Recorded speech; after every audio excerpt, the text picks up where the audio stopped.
이제 개혁주의를 정립한 오늘 우리가 지금 신학을 하고 있는 토대를 만든 칼뱅에 대해서 좀 설명을 하겠습니다. 칼뱅은 1509년에 태어납니다. 중세시대입니다.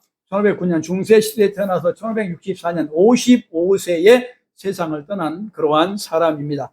이 사람은 프랑스 노아용에서 출생하지요. 아버지는 카톨릭이었죠. 카톨릭의 재무담당관이었는데 아버지의 영향으로 카톨릭으로 신앙을 갖게 됩니다. 그리고 아버지가 재무담당관이어서 장학금을 받아요. 카톨릭으로부터 장학금을 받아서 다니고 싶은 대학교를 3군데나 다닙니다. 이 사람 전공이 뭘까요? 아까 수사학 가장 이때도 인문주의학을 공부를 합니다. 근데 놀랍게도 라틴어, 헬라어, 히브리어를 공부하게 돼요. 우연찮게. 왜냐하면 역사를 공부하기 위해서.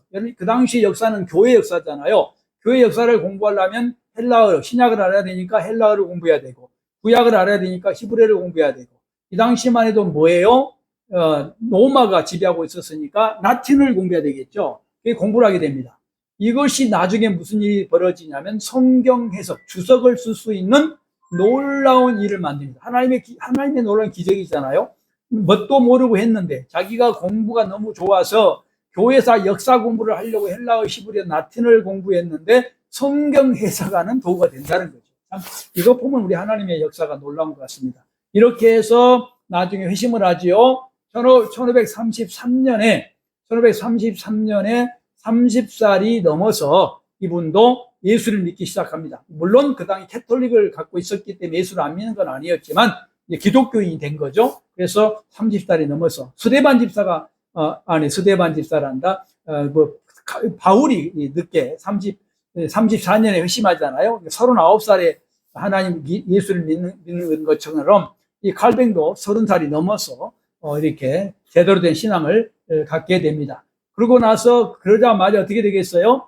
그 전부 다 프랑스의 카톨릭이 대부분이었기 때문에 박해를 합니다. 칼뱅을. 실력자가 칼뱅도 천재였기 때문에 박해를 하자 칼뱅이 도주를 하죠. 프랑스를 탈출하게 돼서 어디로 와요? 스위스 제네바로 오게 되는 거죠. 그렇죠? 제네바로 오면서 1536년부터 뭘 쓰냐면 워낙 공부를 많이 한 사람이기 때문에 인문사회학이 강한 사람이니까 글을 잘 씁니다. 책을 쓰기 시작해요. 그 대표적인 책이 기독교 강요다. 기독교 강요는 박해를 피해서 와서 쓴 책이에요.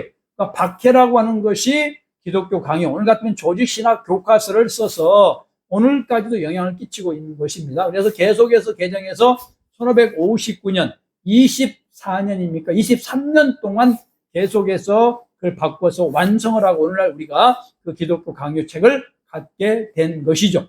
어쨌든 이분은 제네바로 추방해서 도망가서 거기에서 기욤 파엘, 사람을 잘 만납니다.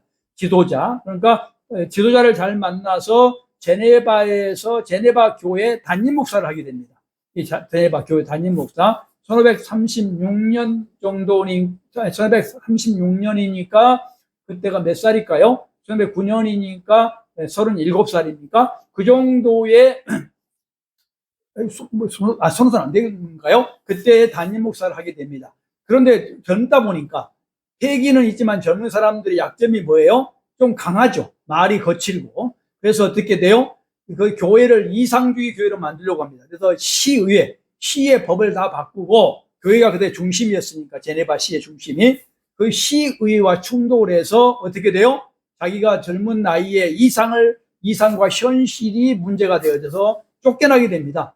그 쫓겨나게 돼서 1538년, 6, 7, 8이니까 한 3년 목회를 하다가 쫓겨나요. 그런 그 성격 때문에 품지 못하고. 그래서 어디로 가냐? 스트라스부르크입니다. 이건 꼭 외워놔야 돼요. 스트라스부르크라고 하는 곳에 가게 됩니다. 스트라스부르크라고 하는 지역은 어떤 지역이냐면 프랑스에서 그들의 박해를 피해서 나온 사람들이 모여 있는 곳입니다. 그곳에서 그 교회 목회 담임 목사가 되어져요. 담임 목사가 되어지면서 이 시기 38년부터 41년 3년 동안 칼뱅을 사람 만듭니다.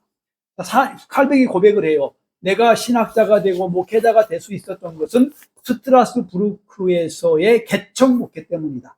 그러니까 저도 개척을 해보니까 제가 세 번째 교회를 개척을 했는데요. 9월 1일 날 작년에. 근데 해보니까 사람이 되어져요. 정말로.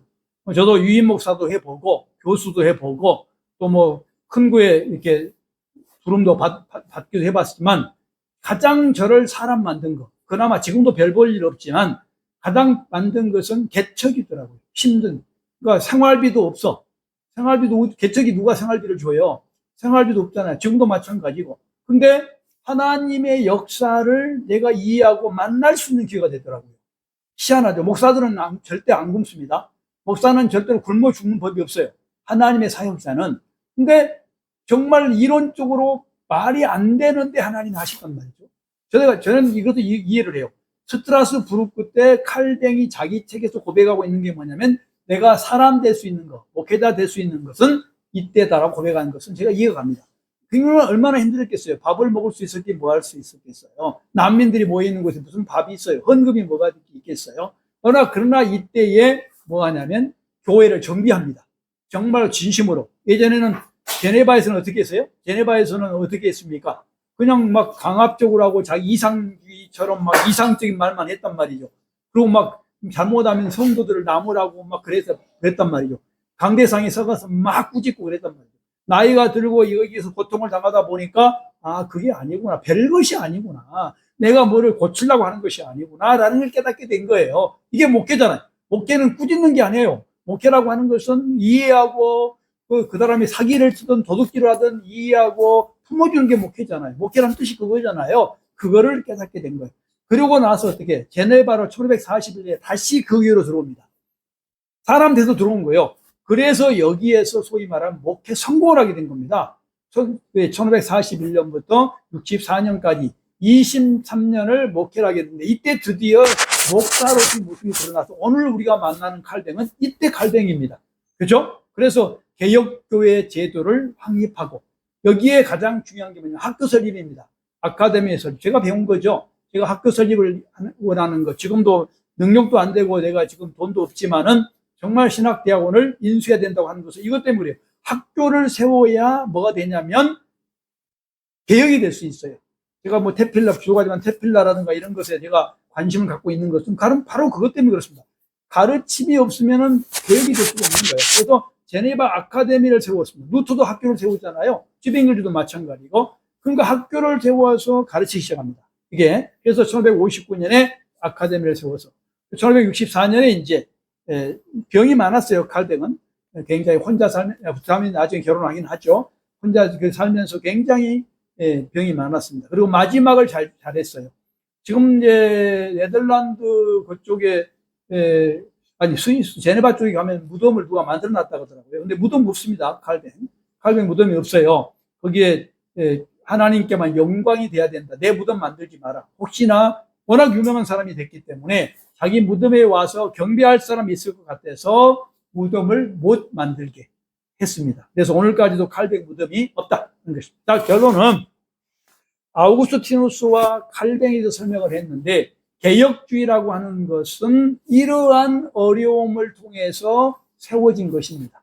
이 어려움이라고 하는 것이 하나님의 신학을 하고 하나님의 교회를 세우는 데에 크다란 도구다. 돈도 중요하고 사람도 중요하고 다 중요하지만 지도자에게 주어진 고통이 없이는, 고난이 없이는 절대로 개혁주의가 이루어질 수 없다. 개혁주의를 리폼한다는 것은 그만큼 살이 찢겨지고 예수님처럼 피가 흘리는, 예수님 정도는 못 되겠지만 그것이 필요하다라는 것을 말하기 위해서 제가 두 사람을 소개를 했습니다.